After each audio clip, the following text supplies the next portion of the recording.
Mas vamos lá. Então agora, oficialmente, a gente entra no Lisp. A gente já tinha visto um pouco, né? Lisp que eu chamo família, tá? Eu estou falando da família, né? A gente já tinha visto um pouco lá, quando a gente falou um pouco de Scheme, a gente vai retomar aquilo e agora vai aprofundar no paradigma e vai discutir o paradigma. E aí vocês vão começar a entender as coisas que a gente discutiu antes para discutir esse paradigma. Então, o Lisp começou a ser construído, concebido em 1958. Eu digo começou porque depois ele foi implementado. Eu não vou repetir tudo, eu vou passar rapidinho naquilo que o Alisson já tinha falado. Ele já deu uma excelente introdução lá atrás sobre o Lisp, tá certo? Quando falou do cálculo lambda, etc. Mas eu trouxe isso aqui. Eu deveria ter transformado isso em bullets, mas não deu tempo. Eu trouxe a citação integral do CBesta aí. Então, olha só, gente. O que eu quero que vocês entendam dessa linha? O Lisp, se vocês olharem aqui, ó, ele começou por conta própria. Ele teve algumas influências de algumas linguagens teóricas anteriores que são descritas aqui, mas que na verdade nunca chegaram a ser realmente usadas e tal. Elas não aparecem nesse mapa. Mas o Lisp ele começa aqui, ó. Qual é a grande diferença do Lisp em relação ao que a gente estava vendo até agora? O que a gente viu até agora, o cara começa do hardware, vem as instruções do hardware e diz assim, como é que eu vou aumentando o nível disso para ficar mais produtivo? E isso gerou o paradigma imperativo, certo? O Lisp nasceu de uma origem completamente diferente. As pessoas que estavam querendo construir ele não estavam pensando em hardware, não estavam. Então aqui o CBesta mostra, olha, existia uma convergência, não é? Um interesse crescente na psicologia, linguística, matemática. Então, a linguística estava querendo trabalhar com NLP, Natural Language Processing, que é uma área que hoje é a mais poderosa de todas em Machine Learning, mas antes a gente não usava nem esses recursos de LLM, nem nada. Era uma área toda baseada em você construir regras, em fazer várias análises. E NLP usava fortemente listas, porque basicamente o teu texto ia virar uma lista, você ia processar os elementos, iam ter regras, etc. Certo? Os psicólogos estavam querendo trabalhar com como o ser humano guardava e recuperava informação. Tem muita coisa interessante sobre isso, eu até podia dar uma aula sobre isso, mas não vou dar. Matemáticos estavam interessados em pegar alguns processos e automatizar, tá certo? E todos esses, isso é que eu achei interessante, todos esses chegaram à seguinte conclusão. Precisamos de uma linguagem, certo? Que permita trabalhar com processos simbólicos. Quando o cara fala processo simbólico, ele não está nem aí ainda para como isso vai virar lá no hardware. Ele não, muita gente que estava trabalhando nisso nem sabe como é que se escrevia um código, certo? E listas ligadas, tá certo? E as listas ligadas, elas têm muita relação e elas vão ter uma relação com o Lisp muito forte, tá? O Alisson já vai mostrar algumas coisas, né? Vai ter uma relação muito forte com o Lisp, porque pela natureza de você poder trabalhar com essas listas que vão dinamicamente sendo tratadas e modificadas, então o cara disse, eu preciso ter uma estrutura para isso. E lá naquele começo, quem estava ali, junto com o Lisp, era o Fortran, certo? E o Fortran, coitado, ele estava começando. O Fortran começando tinha vetor, um número, e era isso aí.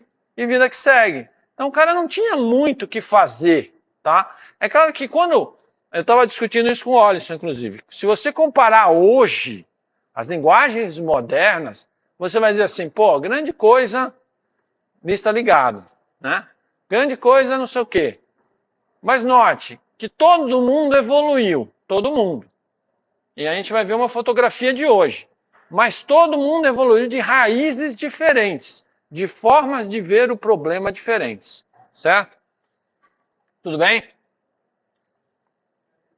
Isso aqui eu vou pular, mas vocês lembram que tem aquelas origens lá do cálculo lambda, que ele fez um paralelo aí com a Alan Turing, depois o John McCartney, que propôs teoricamente, e o Steve Russell, que implementou na prática a linguagem, certo? E eu quero citar mais um cara, que vocês têm que saber quem é. Quem sabe quem é Marvin Minsky? Vamos lá.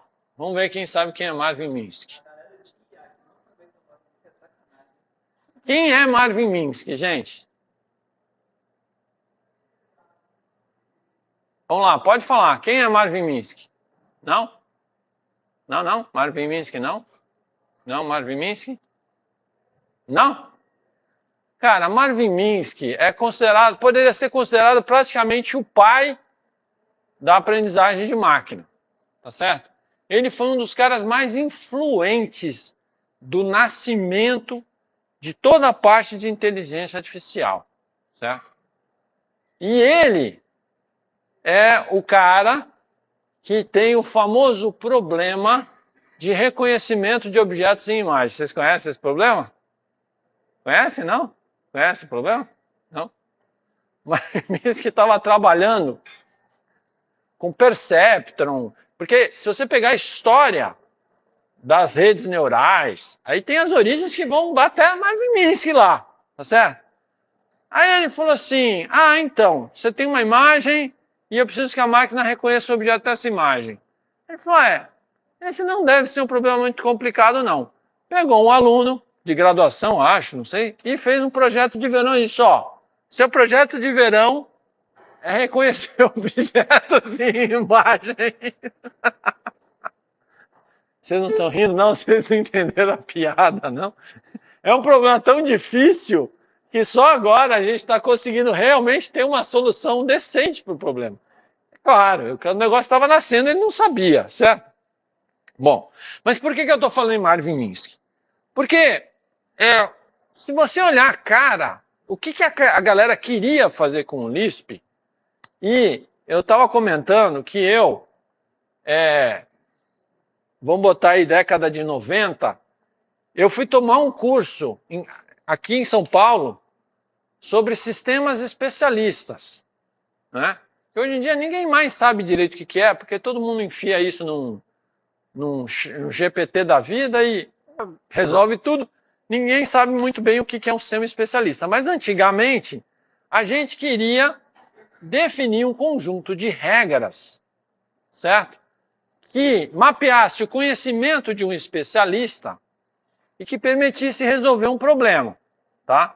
Então, o cara que deu o curso para mim, na época, ele estava desenvolvendo um projeto com o metrô de São Paulo, né?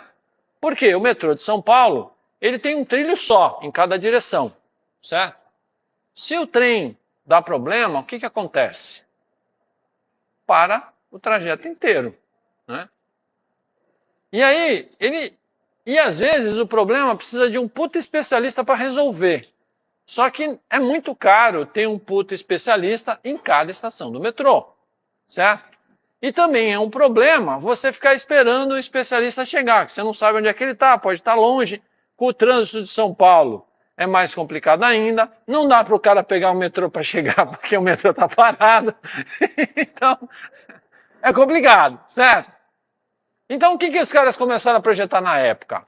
Eu vou ter um computador, nem sei se tinha notebook já, não lembro, mas eu vou ter um computador e eu vou pegar um cara que não seja um especialista, mas que entenda o básico de mecânica, que toda a estação do metrô tem, né?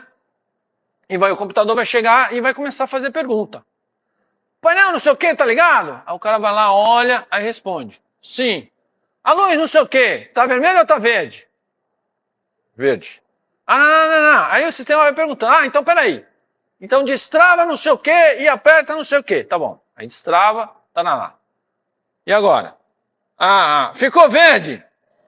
Não. Então tenta não sei o que. Aí o sistema vai falando enquanto o especialista está chegando. Quem sabe se o problema não for tão complexo, esse cara já resolve, tá? Ou, quando o especialista chegar, ele já fez uma parte do processo mais mecânica e o especialista não vai perder tempo, certo? Isso era um sistema especialista. Só que não tinha rede neural funcionando na época, não tinha nada dessas coisas. A gente ia fazendo o que vai acontecer aqui. O MySim é um exemplo disso, tá? A gente se usava muito Lisp para fazer isso, tá? O meu curso eu acho que foi em Lisp na época, tá? Então, por exemplo, o MySim, ele foi um projeto da década de 70, que o cara tentava fazer é, imagine que eu estou num lugar muito pobre, afastado, que não tem um especialista, certo?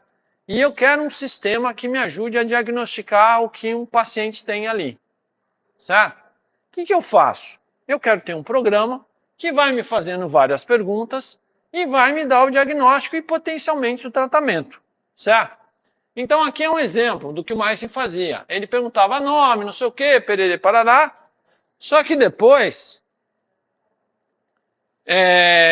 ele ia fazendo perguntas, tá certo? Por exemplo, ele perguntava coisas do tipo, eu não sei se vocês sabem como é que funciona exame de sangue, mas existe o que a gente chama de gram negativo, gram positivo, é que você bota uma coloração lá e vê se o organismo responde ou não àquela coloração. E aí, a depender se responder ou não, tem uma categoria. Você vai olhar o formato, para ver se é um formato de roda, ou se é outro formato. E aí o sistema vai perguntando, tem esse formato? Ele foi não sei o quê? Pererê, parará. E aí, ele, no final, ele dá um tratamento. Olha, o que esse cara tem uma E. coli, tá certo? Isso aqui é organismo, não sei o quê, parará.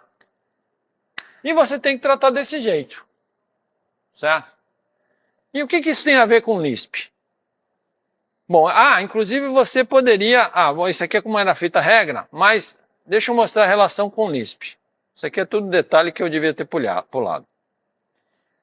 Então, essa é uma regra do que era feito em Lisp no sistema, tá certo? E você usava essas listas para ir construindo regras, tá certo?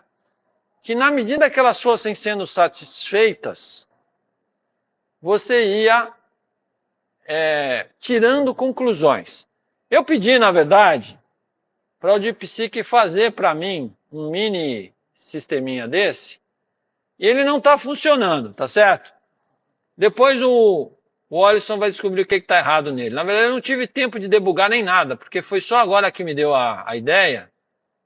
Se vocês entrarem lá no... agora tem um... Não, eu estou no lugar errado. Eu estou no lugar onde estão as respostas das coisas. Espera aí. Não é esse lugar que a gente vai, não. Deixa eu ver por que ele não está. Eu estou tentando ampliar a janela e não estou conseguindo. Tudo bem. Pronto.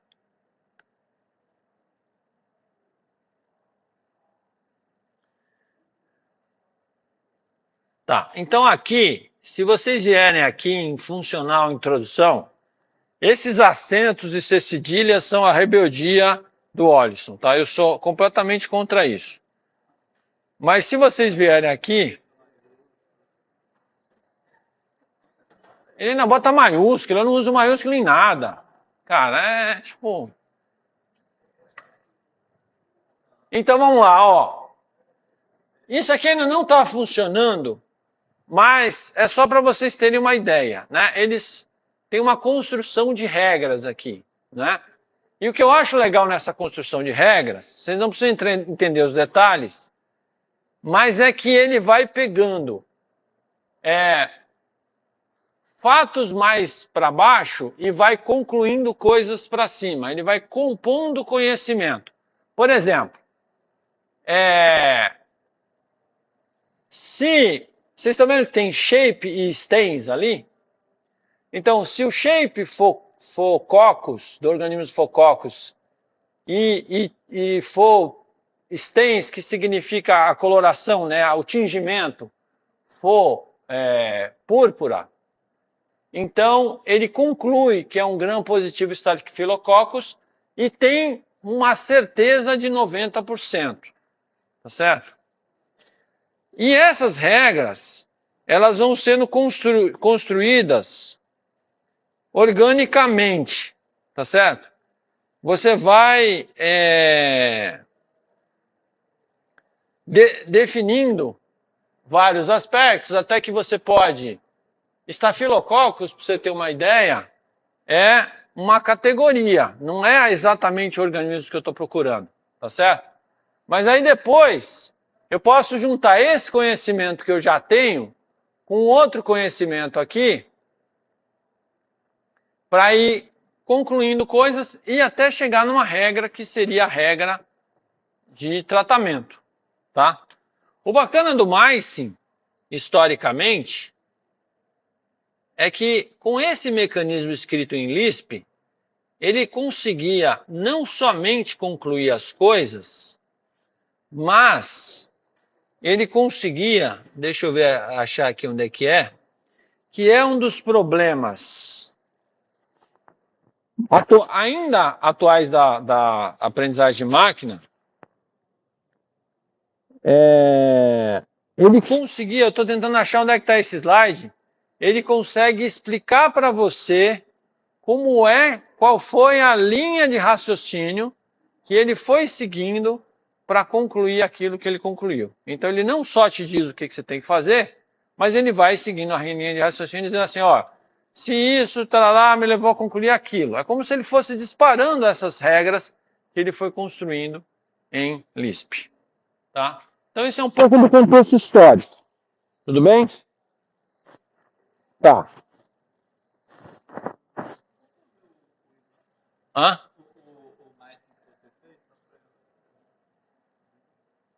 Ah, tá. Isso daí não foi Não, mas ele depois criou um puta sistema aqui. Ele criou. É isso aqui, ó. Por isso que eu não tive tempo de ver. beleza. E aí a parada dele, ele fez um negócio para ele ir perguntando e vai respondendo e tal. Hã? Pra gente, a gente bota para eles fazerem em casa, para eles botarem para funcionar mais, né? Igual detectar a imagem. Então isso não está funcionando e foi gerado pelo DeepSeek, tá, gente? Mas a intenção era só dar para vocês uma ideia histórica da coisa, tá certo? Bom, o Alisson também preparou algumas questões aqui, não sei se você quer pegar daqui desse ponto. Eu vou falar mais sobre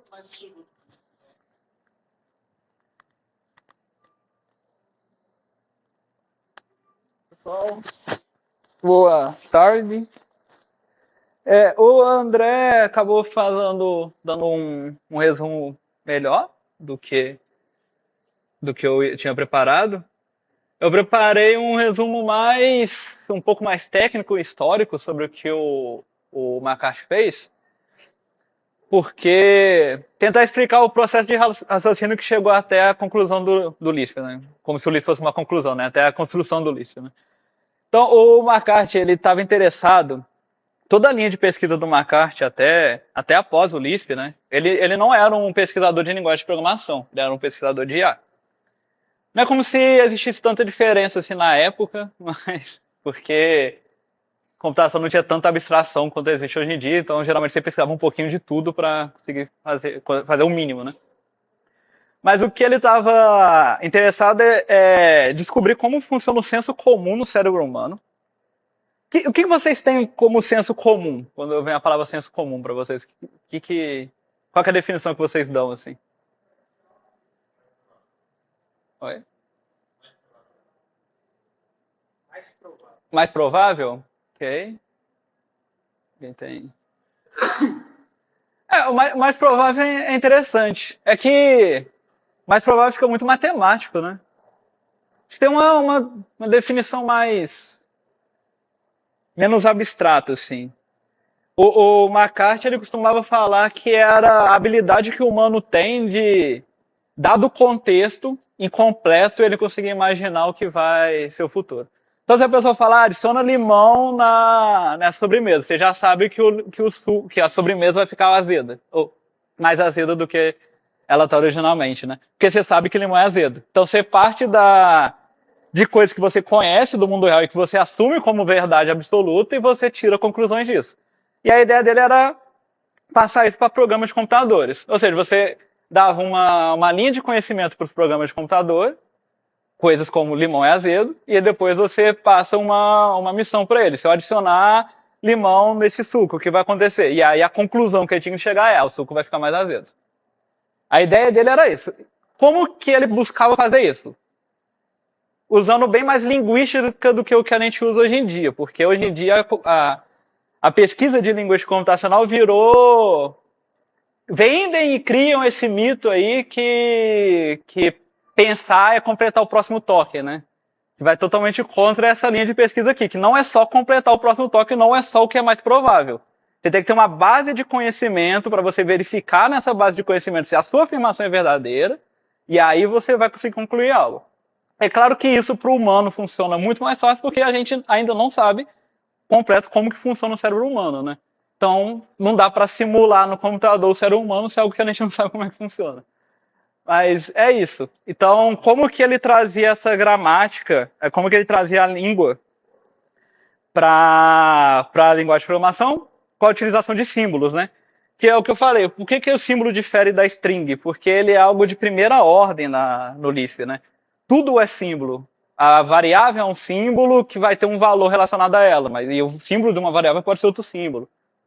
Mais para frente isso vai fazer mais sentido, né? Listas são listas de símbolos e não listas de variáveis que vão ser calculadas durante o tempo de execução. Ele lançou então em 59 o paper Programas com Senso Comum, né? Programas with Common Sense. E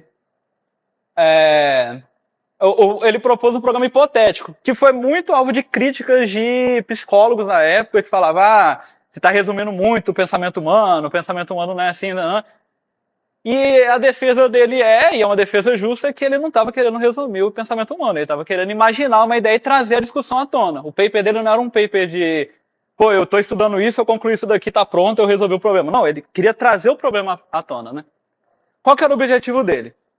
Era uma linguagem. Você ia dando instruções, ela conseguia manipular sentenças da linguagem formal, então você conseguia falar para ela, limão é azedo. E ela consegue concluir disso que limão é azedo. Ela consegue manipular. É claro que parsear qualquer língua é praticamente impossível, é um problema sem resolução. Salvo engano, é impossível, na verdade, tem uma pesquisa sobre isso. O que ele faz é criar regras, então ao invés de você falar limão é azedo, você cria a regra e aí você cria o símbolo limão e azedo e depois você dá. Então você fala, limão azedo? Eu casa? Estou eu casa? E aí ele vai ele vai manipulando essas sentenças de uma forma que faz sentido internamente. Deduzir conclusões a partir das afirmações que você fez. Executar ações quando uma sentença imperativa fosse deduzida. E aí vai entrar a parte do declarativo, que vai entrar a parte do funcional que eu vou falar.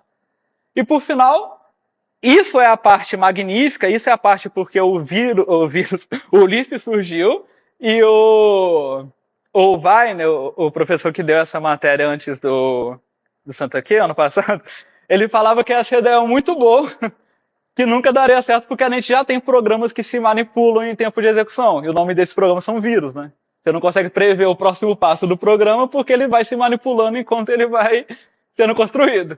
Então, ele fala que a ideia do McCarthy acabou virando... O Lisp é a linguagem perfeita para você implementar um vírus, porque ele vai se manipulando em tempo de execução. Mas para a ideia dele era interessante. Você adicionava uma nova regra, ele não tinha que analisar as regras anteriores. Ele ia se modificando em tempo de execução, ele ia se programando, ele tinha conhecimento suficiente sobre si mesmo para se manipular e fazer com que as novas regras fizessem sentido. A abordagem do programa é declarativa, não é imperativa. O final da abordagem é imperativa, né? Mas só o final. Por que disso? Aqui está respondido, mas eu queria que vocês falassem para mim, sem ler, por que vocês imaginam que faz mais sentido você ter um programa que você declara afirmações de forma declarativa do que de forma imperativa, dado o que eu falei na primeira aula. Faz Todo mundo lembra a diferença de declarativo e imperativo? Se não, posso dar um resumo breve também. Lembro mais ou menos. Querem um resumo? Tá. Então, o exemplo que eu vou dar, e foi o exemplo da aula do Santa Q de ontem de banco de dados, que é a diferença de cálculo e álgebra. O imperativo, que é a álgebra, ela está muito mais interessada em como fazer algo. Então vai lá, pega a esfera, calcula a área dela usando 4/3 de R ao cubo, alguma coisa assim, pi, algum lugar aí, já não lembro mais. E o cálculo, a parte mais declarativa, ele não está se importando em como você vai fazer aquilo. Ele está se importando em te falar o que fazer. Então, calcula o volume da esfera. Beleza, tira a integral da equação da esfera. Qual que é a equação da esfera? Não me importa. Aí você volta para a álgebra e descobre a equação da esfera. Então, o declarativo, ele está mais importando com o dado. Então, o que eu quero? Eu quero a raiz de x. Como que eu calculo a raiz de x? Não importa. Enquanto o imperativo está mais interessado em como. Como que eu calculo a raiz de x? Vai lá e implementa o algoritmo de Newton. Newton? Acho que é Newton. E aí você consegue aproximar uma raiz. Dito esse resumo, vocês conseguem imaginar o porquê faz mais sentido agora ser declarativo do que imperativo? É melhor mostrar o exemplo. Mostrar um exemplo? Mas dando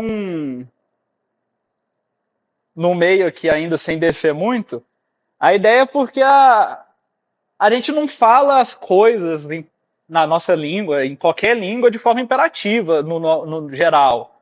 Você fala, estou em casa. Onde é a sua casa? Não importa. Você não vai falar, estou na rua, tal.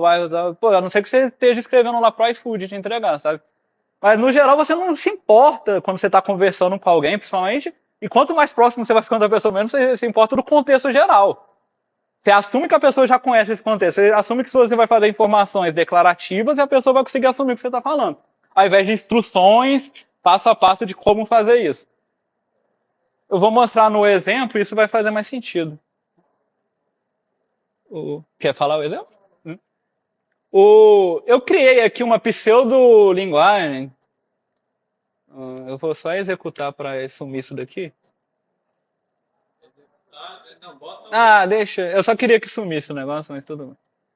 Eu só queria que sumisse isso daqui. Eu não tô. Pronto, sumiu. Bom. Eu tô no VS Code, se tem uma coisa que eu não sei mexer no VS Code, então eu vou. Até no Bind eu aprendi a mexer, mas nesse troço eu não me acostumo nunca. Então eu criei uma pseudo-linguagem, isso não funciona, tá? Vai ser dever de casa de vocês implementar. Vocês vão ter aí 2 horas para fazer o sistema completo, que vai fazer, né, pensar sobre equações humanas e tal, e tirar conclusões, que é algo trivial, né? Mas falando sério, então o que eu pensei assim, a gente vai ter um conjunto de regras. A regra está é a regra mais básica, você vai falar aonde o item está. Então está eu cozinha, estranho falar assim, né? Mas você quer falar, eu estou na cozinha, beleza. Está a cozinha casa, a cozinha está na casa. Está carro garagem, o carro está na garagem. Está a garagem em casa, opa. Aqui você já consegue tirar uma conclusão. A máquina já teria que conseguir tirar uma conclusão. Ela sabe que a garagem está na casa, o carro está na garagem e você está em casa. Logo, você consegue chegar até o seu carro. Porque você está em casa, o seu carro está em casa, o seu carro está na garagem, a garagem está em casa, você consegue chegar de um até outro. Mas isso ainda não é o suficiente, porque estar no mesmo lugar não quer dizer que é alcançável. Aqui embaixo, eu vou definir a regra de como é possível alcançar aquilo. Ou seja, a casa ela é andável. Você consegue andar dentro de casa. Você consegue andar em Campinas? Sim, mas para esse exemplo aqui eu botei só dirigir. Você só consegue dirigir por Campinas. Você não pode andar por Campinas. O Tarcísio proibiu. Nem é o Tarcísio, né? Campinas mas tá proibido de qualquer forma. E aí tem mais outras regras aqui em cima. A casa fica em Campinas e o aeroporto, o Viracopos, fica em Campinas, onde você quer chegar. Por final, você vai pedir para a máquina o que você quer. Você vai falar, fez ir casa aeroporto carro. Ou seja, fez é foda, né? Mas faça eu sair de casa e ir para o aeroporto de carro. Como que eu faço para sair de casa e ir do aeroporto de carro? Então eu criei a regra fez, a regra ir, e aí você vai, né? Porque se a gente fosse escrever em português mesmo, fica impossível de passear. Então você cria regras e tenta deixar um pouco próximo da língua. E aí eu criei essa função fictícia, eu não implementei ela até mesmo, porque não sei se eu tenho conhecimento suficiente para implementar. Mas partindo do pressuposto do Markart, eu não falei do paper, né? Mas ele fala sobre advice taker, né? O advice é tipo, você vai dar uma dica para a máquina, você vai implementar uma nova regra. Então o advice é, dado esse sistema de regras, conclua o que eu posso fazer daqui. Então eu coloquei a regra querer. Então eu quero estar no aeroporto. Quero estar eu no aeroporto. Eu quero estar no aeroporto. E aí, essa função, pelo paper do McCarthy, deveria retornar uma sequência de passos lógicos de regras que faz você sair da onde você está. Ele vai pegar lá em cima onde que eu estava na escrivaninha, beleza. Da escrivaninha eu posso ir do carro. Por quê? Porque a escrivaninha está em casa e o carro está em casa. Como que eu faço para ir para o carro? Eu tinha falado lá em cima, andando. Então pode ir escrivaninha, carro andando. Que é o que o Santaki falou. Ele ia te mostrando passo a passo do que ele estava pensando. Está aí o carro? Cheguei no carro?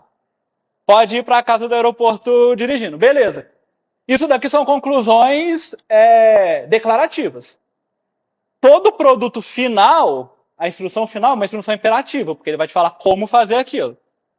Faça, ir da sua escrivaninha até o carro andando, depois vai da sua casa até o aeroporto dirigindo. É uma instrução imperativa.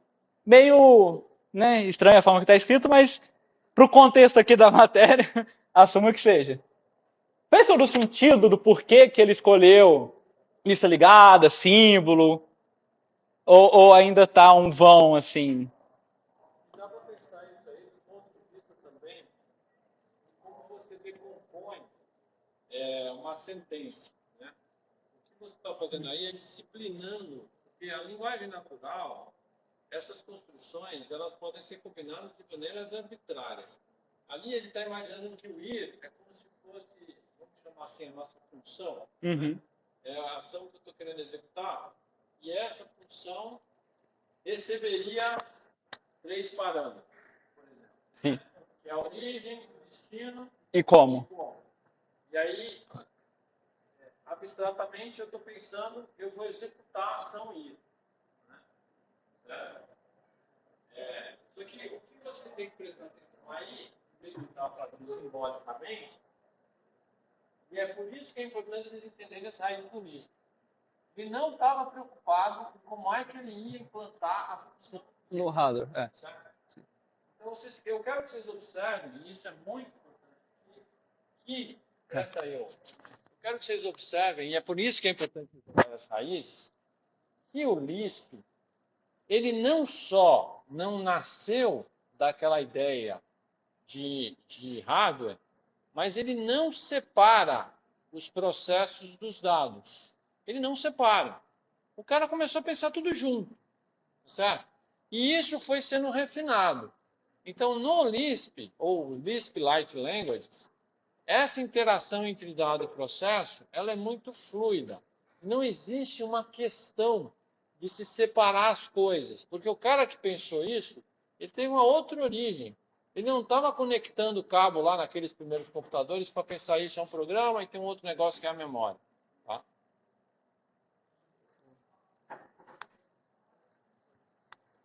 Tudo isso até então foi só para justificar a estranheza do Lisp e falar sobre a diferença de como que você dá instruções declarativas até chegar numa instrução imperativa.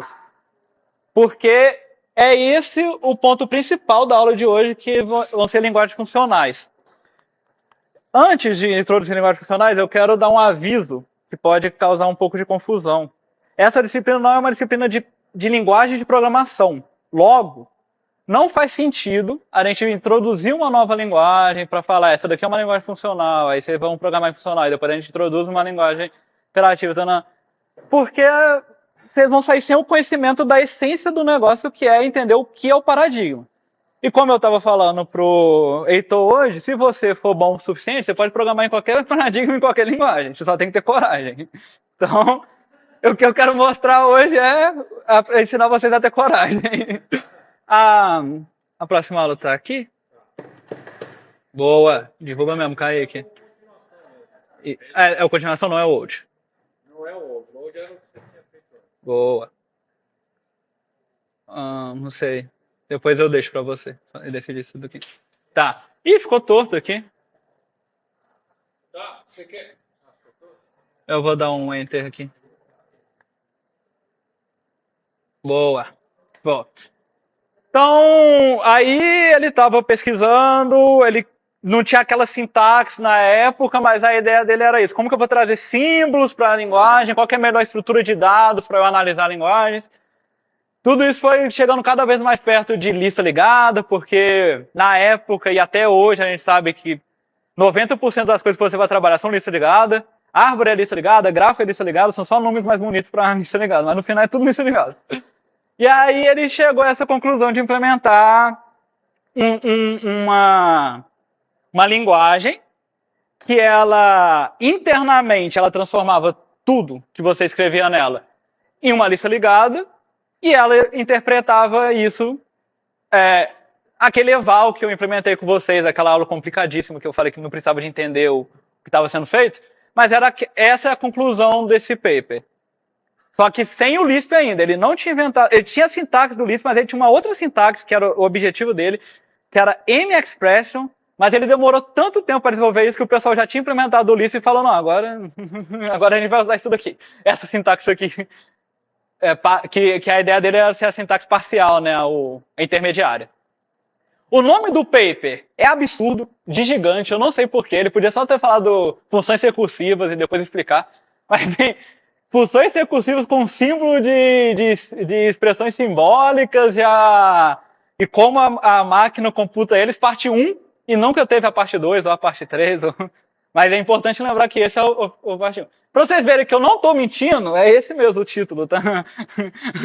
Então, e foi nesse paper que ele introduz a primeira versão do Lisp.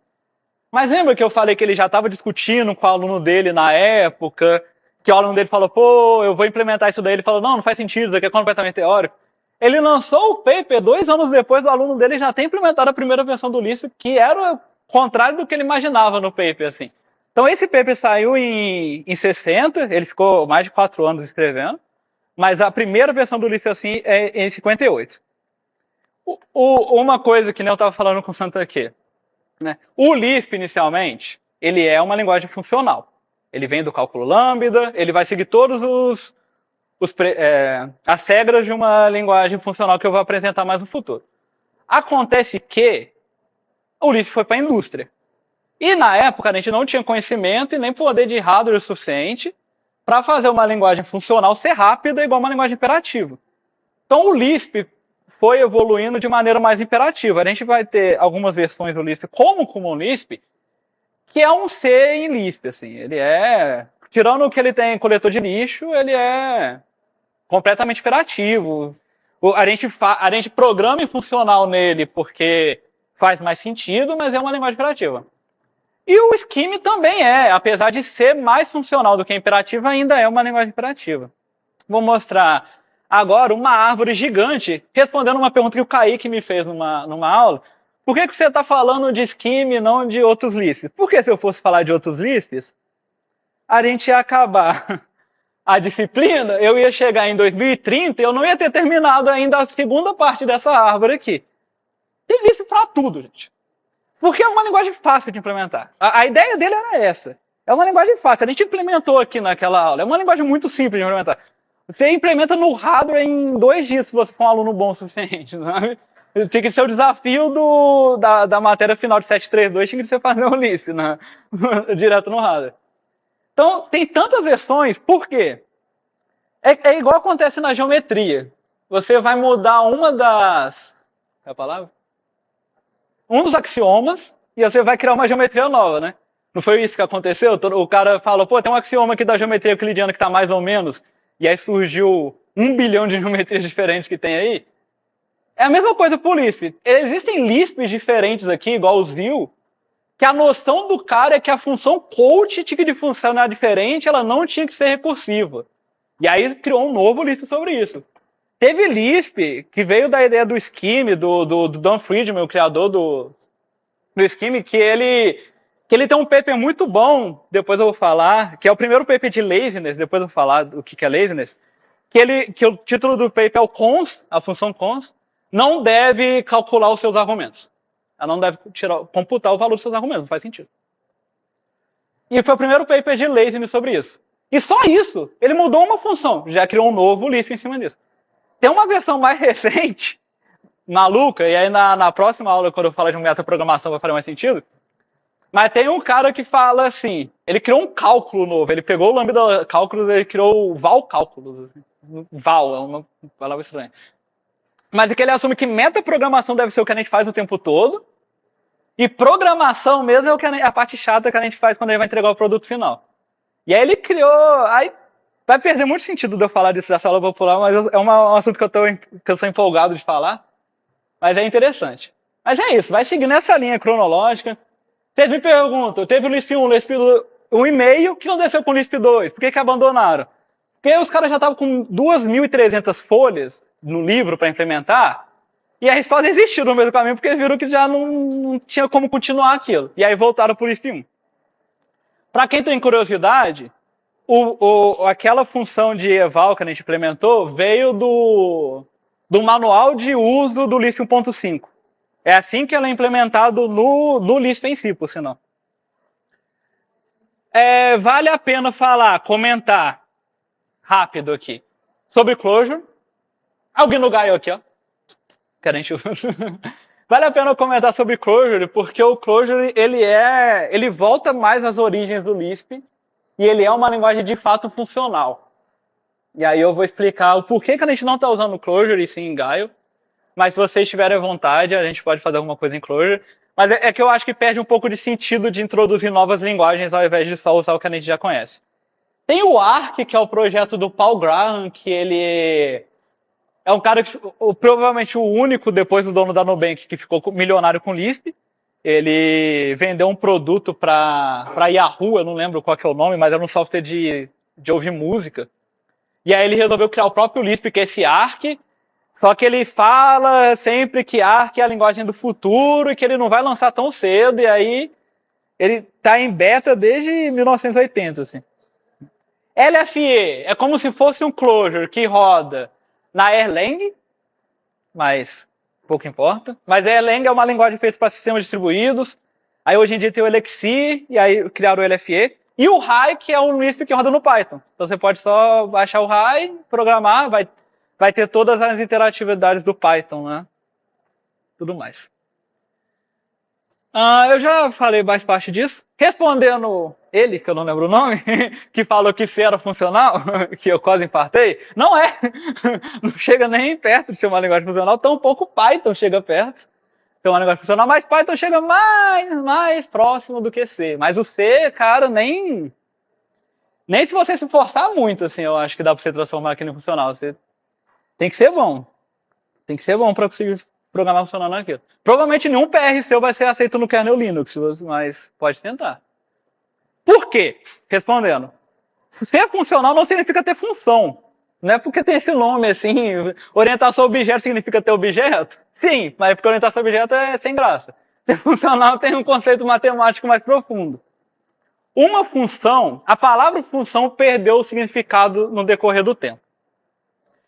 Linguagens como C, Python, Scheme, elas não possuem função, elas possuem o que a gente chama de procedimentos. Função, matematicamente, recebe um argumento, retorna um argumento, não computa o valor do argumento que ela recebeu até o necessário, e ela não causa mudança em nada externo a ela. É uma função, hoje em dia a gente chama de função pura. Isso é importante de frisar. Isso vai ser toda a sacada da diferença do funcional e do imperativo. Você não muda o estado de nada fora da função. Tem uma discussão sobre isso que eu vou introduzir depois. É isso. O que isso garante se você não muda estado externo? Para toda entrada, para a mesma entrada, o mesmo resultado vai ser, independente. Se você está em C, você tem um hashmap externo ao C que você consulta e aí, dependendo de quando que você roda o programa, o tempo de execução pode ser diferente, o resultado pode ser diferente. Algo que não deveria ser possível fazer uma linguagem funcional. E por fim, a função não produz efeitos colaterais, ou seja, ela não... Isso daqui depende do quão maluco você é. Não produzir efeitos colaterais para a galera do Lisp, não mudar nada externo a si mesmo. Para a galera mais do funcional, mais purista ainda, é não mudar nada, nem interno, nem as variáveis livres de contexto que só existem dentro da função.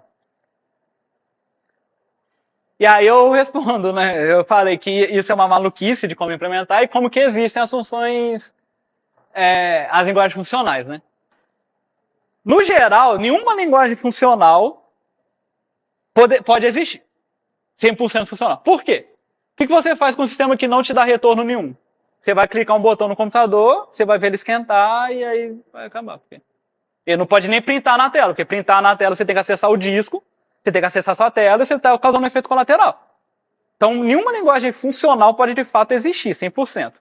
A verdade mesmo é que ela não poderia nem esquentar seu computador, né? Porque esquentar o computador já é um efeito colateral. Então o cara teria que dar um jeito de fazer até isso. O que o pessoal de funcional faz é criar um sistema que dificulta a vida de quem quer fugir da regra. E aí cada linguagem faz de uma forma. O Clojure, o Scheme, eles não tentam dificultar tanto a vida quando se fala de input e output. O Haskell é o 7º capítulo do livro deles, é para você aprender a dar um print, porque eles dificultam ao máximo você fazer I/O, né? Ok. Aí, de funções puras, vem o conceito de estruturas de dados persistentes. Por quê? Se você tem uma linguagem que não te permite alterar nada que foi definido antes dela, antes da função, você não vai poder alterar a estrutura de dados antes da função. Por exemplo, o mais comum é fazer hash map, né? Por fora da função. Então, o que criam são estruturas de dados persistentes. Ela sempre vai estar criando uma cópia de si mesma na próxima versão, mas a estrutura original sempre existe e a estrutura original nunca é modificada. Um exemplo clássico é a lista ligada em si, não necessariamente, mas o concells do Lisp é. O concells, ele é a lista ligada persistente, porque a lista ligada, se você for seguir a risca mesmo, você pode acessar o elemento B aqui, trocar ele para um C e ninguém vai reclamar. Mas é isso, perceba que a cada vez que você acrescenta o elemento, essa daqui é a lista original. Essa daqui é a lista original. Essa daqui é a lista original. A versão anterior de si mesma é mantida. E é sempre possível você buscar a versão anterior. Aí você vai falar, e para eu excluir um elemento? Você não exclui um elemento. Você devolve uma lista com elemento a menos. Você sempre está devolvendo uma lista com elemento a menos. Mas aí você imagina ficar criando cópia na memória e criar, né, coisas absurdas assim. Programas que nunca iam rodar. Por conta disso, graças a Deus a gente tem pessoa inteligente no mundo, começaram a desenvolver formas de você não ter que ficar copiando a estrutura de dados toda hora. E aí tem vários conceitos aí de structural sharing, de compartilhar a estrutura, mas foge completamente do escopo da aula. O que eu quero deixar para vocês de recomendação, se é um assunto de interesse, é esse livro. É um livro que usa uma linguagem funcional chamada OCaml, mas você pode implementar tudo o que ele fala em qualquer linguagem funcional, inclusive em linguagens não funcionais, e ele vai dar 12 estruturas de dados puramente funcionais. Qual é a diferença de uma estrutura de dados puramente funcional e uma estrutura de dados persistente? A estrutura de dados puramente funcional, ela tem a cópia rápida, que é uma coisa que a estrutura de dados persistente não garante, e ela tem uma segurança de thread. Ou seja, se você for fazer operações de multithread, não vai ocorrer deslocamentos e cópias desnecessárias em toda a thread. Então O pessoal entendeu por que não está tendo mutação ali? É porque isso daqui... Não sei se o pessoal entendeu. Dá para entender? Eu acho que vocês entenderam o que significa uma função não mudar o contexto?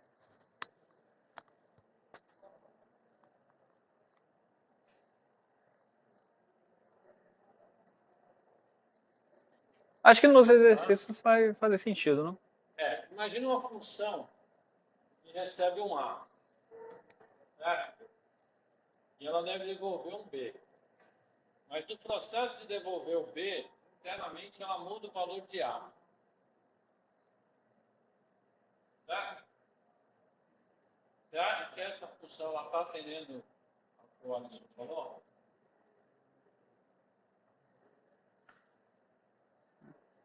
Faz sentido agora perceber por que C não é funcional.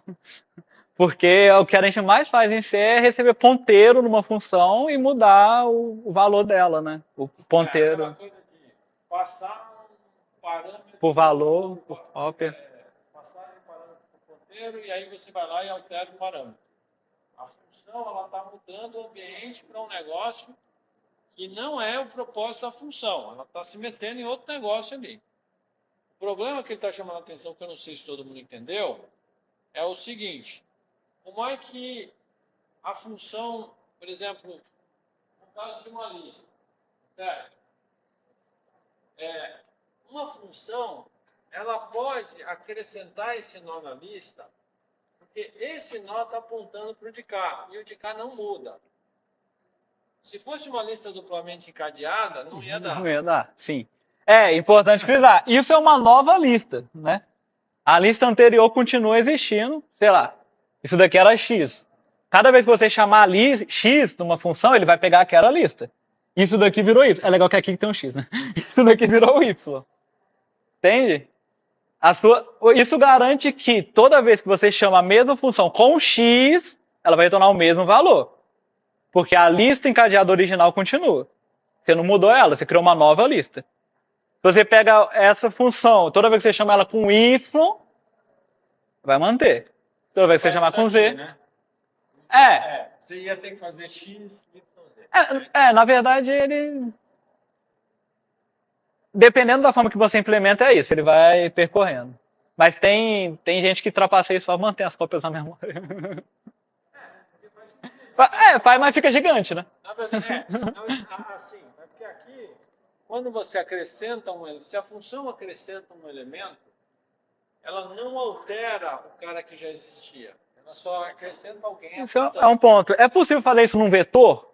Isso é um ponto. É possível fazer função pura que atua em vetores e não listas ligadas?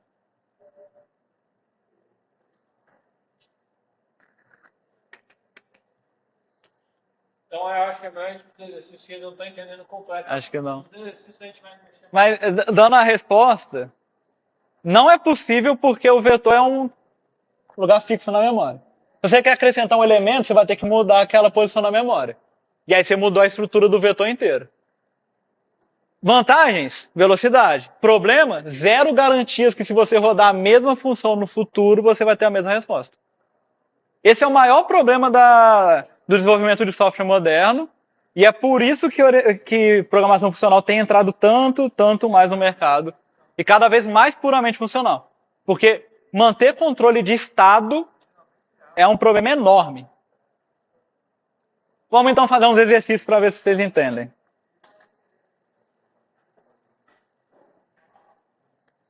É a primeira? Boa. Porque lembra que eu comecei por ele, depois eles acrescentarem o my. O my, né? Beleza. Primeiro preciso ver a função.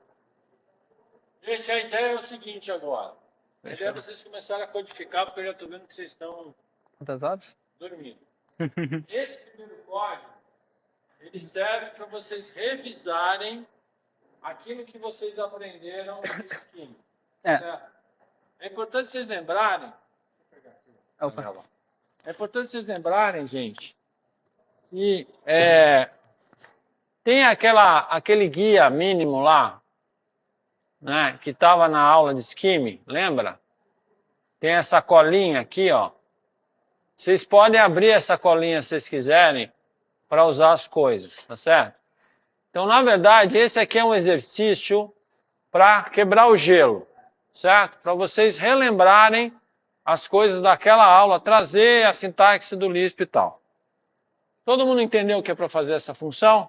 Vocês vão definir uma função, certo? Que ela vai receber 3 parâmetros. Chama ela de FS, que vai ficar mais fácil. Porque FS é de first, second, tá certo? Então, se ela vai receber 3 parâmetros, tá? Eu estou chamando base, first, second. 3 parâmetros. Se o base for igual ao first, você retorna 1. Quer dizer, ele é igual ao primeiro parâmetro. Se o basic for igual ao second, você retorna 2, dizendo que ele é igual ao segundo parâmetro. Se o base não for igual a nenhum dos dois, retorna 0. Tudo bem? Então vamos desenterrar. Vocês têm que entregar isso no final da aula. Vamos desenterrar o scheme. Vamos lá. Vamos lá. Uma coisa. A partir desse momento já está liberado usar o que não foi dado em sala, tá? Naqueles exercícios iniciais eu queria manter só o que foi dado em sala porque para concluir o interpretador, né? Mas Entenda-se que usar o que não foi dado em sala não significa chat GPT ou DeepSeek, tá certo? Significa outras coisas do scheme. Por exemplo, você não tem que ficar usando o conde, você pode usar o if, você não tem que ficar usando o ex, você pode usar o igual. Eu dando umas dicas aí. A gente usou EC, foi? A gente usa igual. A gente usou. Vai ter um. O ex, ele, quando é número, ele tá